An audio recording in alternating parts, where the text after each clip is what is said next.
O Senhor Jesus deixou bem claro na conversa que ele teve com aquele jovem rico: bom é Deus. Hoje nós vamos meditar no Salmo 73.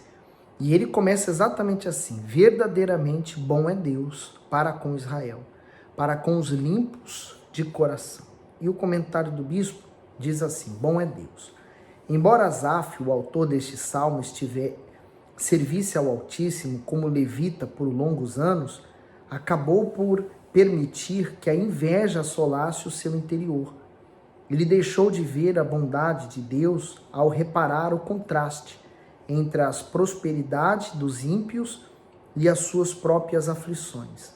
Poucos são os que têm coragem para admitir o que verdadeiramente se passa no profundo da sua alma, como fez o salmista.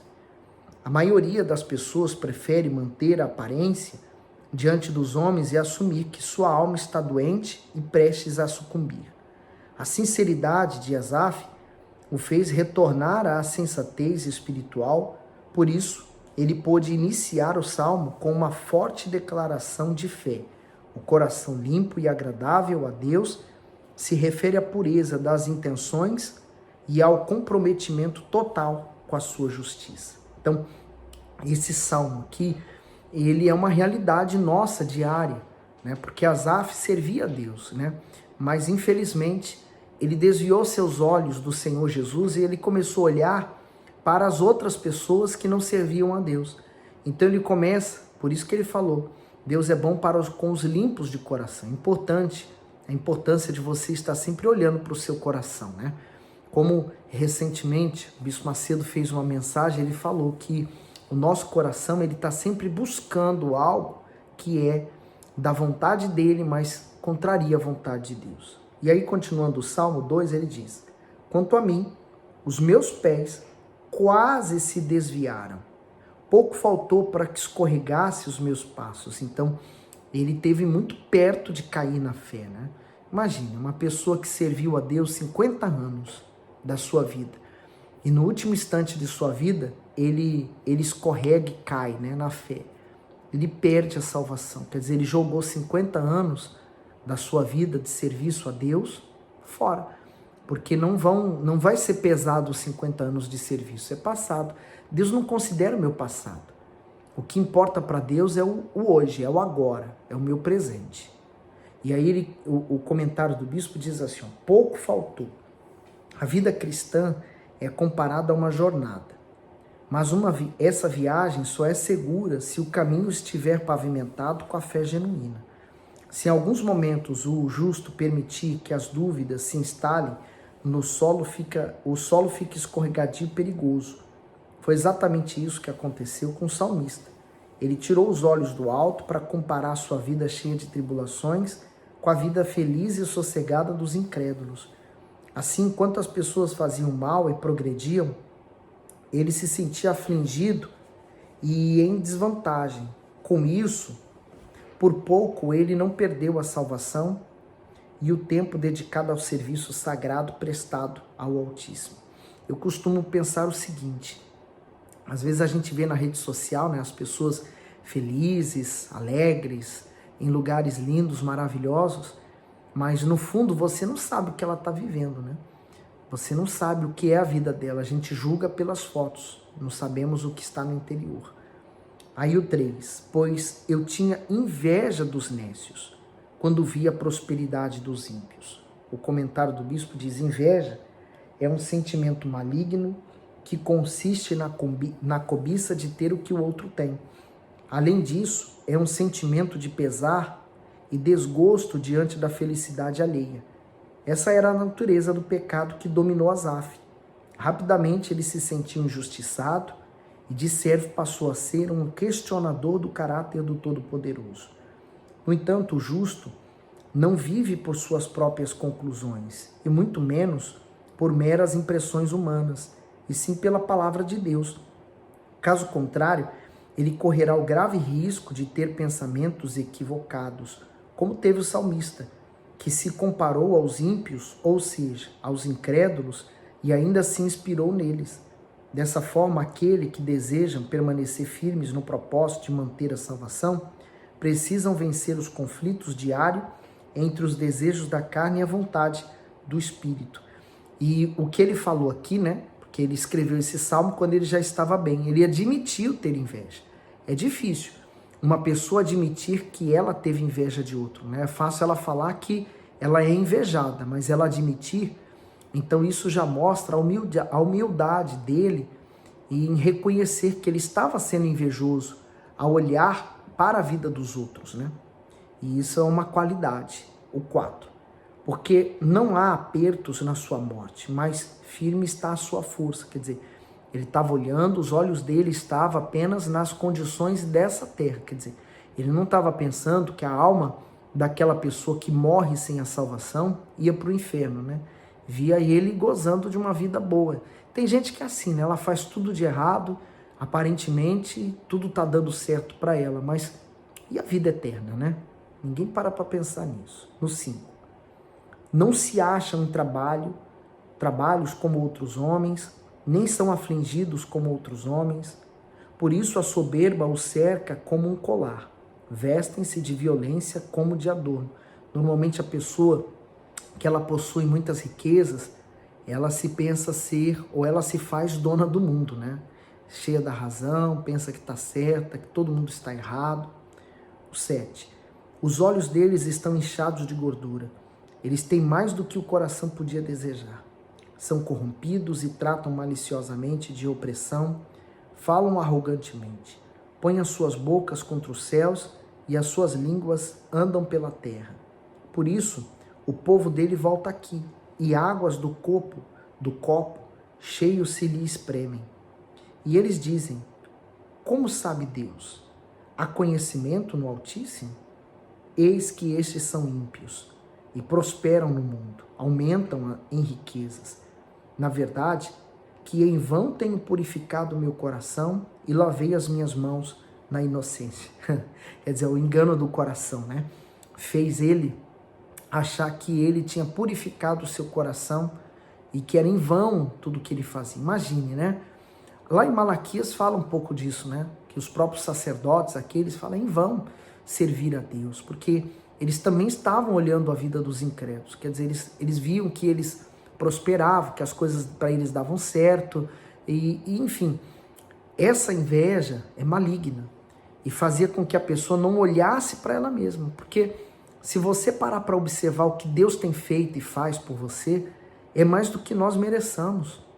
Olha o comentário do bispo do 13, né? Em vão. O questionamento sobre as vantagens de ser fiel flagelava os pensamentos do salmista, a ponto de dizer que tudo o que fazia para se manter puro era em vão. Ele se conservava na obediência, mas duvidava se o seu sacrifício valia a pena. Asaf não conseguia perceber que a fidelidade dos ímpios era aparente e passageira, enquanto a sua hora e a sua segurança eram eternas. Esse mesmo mal continua vitimando espiritualmente muitas pessoas. Elas perdem a confiança em Deus e mergulham em dilemas que transformam suas certezas em incertezas. Se não abrirem os olhos, naufragarão na sua fé. Seguindo o 14, pois todo dia tenho sido afligido e castigado cada manhã. Se eu dissesse, falarei assim: eis que ofenderia a geração dos teus filhos. Quando pensava em entender isto, foi para mim muito doloroso. Até que entrei no santuário de Deus, então entendi eu o fim deles.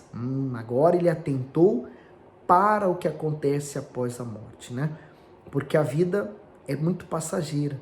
Nós não podemos apenas considerar as coisas desse mundo, né? A passagem por esse mundo. Mas nós temos que considerar as coisas que são eternas.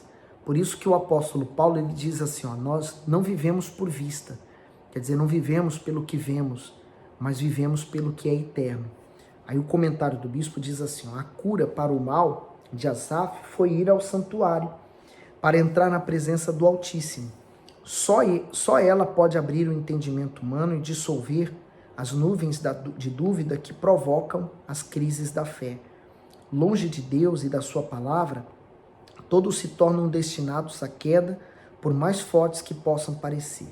O salmista tinha uma longa vida de fé e serviço sagrado, mas isso não impediu de ficar abalado a ponto de quase cair. Isso significa que não importa o tempo dedicado à obra e tampouco os anos na igreja, e sim a comunhão com Deus. Somente a intimidade com Ele pode trazer equilíbrio, temor, prudência, bons olhos, novas aspirações e, sobretudo, foco e perseverança na salvação. Uma das funções do Espírito Santo é exatamente essa: nos revelar toda a verdade. Verdade nossa também, né? Então, quer dizer, quando o Espírito Santo começa a nos mostrar os erros que estamos cometendo, então cabe a nós, naquele momento, nos corrigir. Então, a oração sincera é esta: é você pedir a Deus para Ele mostrar onde você está errando, onde estão as suas falhas, para que você possa se corrigir nelas. E assim Deus ser com você e abrir as portas para que você seja abençoado, primeiramente espiritualmente. Por isso que o Senhor Jesus falou assim, olha, buscar em primeiro lugar o reino de Deus. Quer dizer, se eu estou preocupado apenas em buscar o reino de Deus, eu não vou ter tempo para me preocupar com as demais coisas. Elas vão acontecer naturalmente. Aí ele diz no 18, certamente tu os puseste em lugares escorregadios, tu os lanças em destruição. Como caem na desolação quase no momento, ficam totalmente consumidos de terrores. Como um sonho, quando se acorda, assim, ó Senhor, quando acordares e desprezarás a aparência deles. Assim meu coração se azedou e sinto picadas nas minhas entranhas. Quer dizer, ele caiu em si, né? Ele despertou daquele sono, né? Daquele sono que parecia ser real, mas que estava levando ele ao precipício, à morte. 22. Assim me embruteci e nada sabia, fiquei como um animal perante ti. O comentário do bispo diz, embrutecido. Asaf reconheceu que estava pensando e agindo de forma irracional, estúpida e grosseira. Em termos populares, como um asno. Isso nos ensina que, sem o discernimento divino, o ser humano, por mais inteligente que seja, tem um entendimento ofuscado e não consegue enxergar claramente a vontade de Deus. Por isso, uma coisa que nós temos que ter é paciência e orar por aqueles que estão perdidos, né? Às vezes, na reunião, a gente fala, a gente tenta esclarecer, tenta falar de uma forma cada vez mais clara, mais simples, mais rápida, para que as pessoas possam entender o que nós estamos falando, mas, infelizmente, às vezes a pessoa não considera, né, de fato aquilo que nós estamos falando, porque ela não está vendo a necessidade dela para a salvação. E ele diz no 23, todavia estou de contínuo contigo, tu me sustentaste pela minha mão direita, guiar-me-ás com teu conselho e depois me receberás na glória. Aí o comentário diz assim, o salmista deixa a vulnerabilidade de seus sentimentos e retorna à sensatez. Isto é, ele deixa suas dúvidas de lado e passa a vislumbrar a glória de um dia ser recebido e honrado no céu.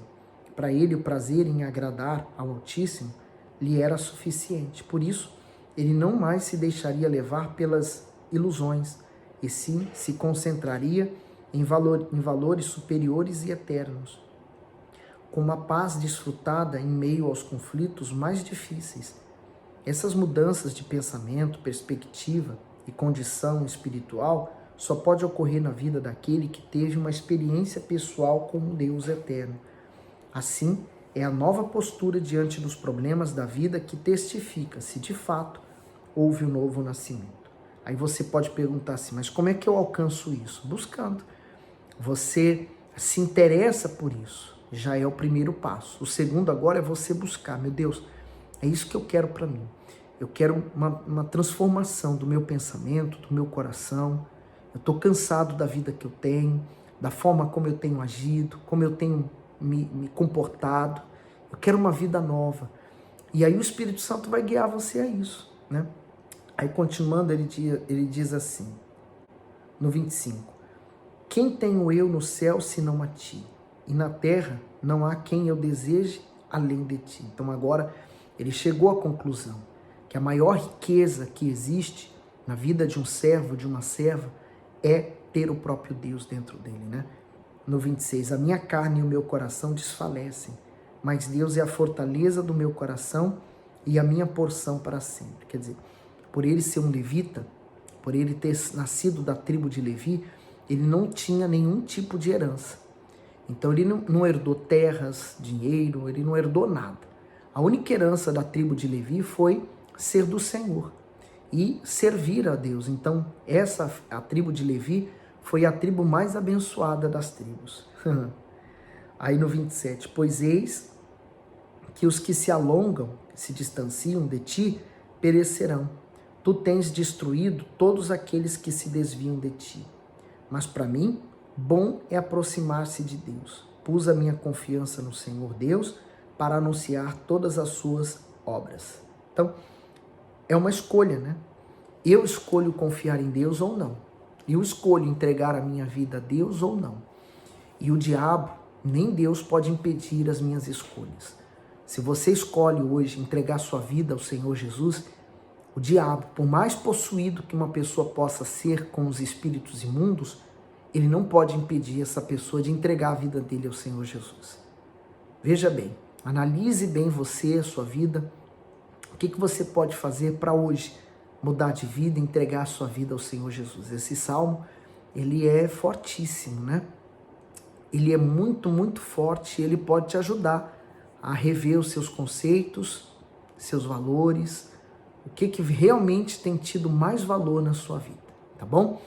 Que Deus continue abençoando você. Não esquece de mandar esse salmo para alguém.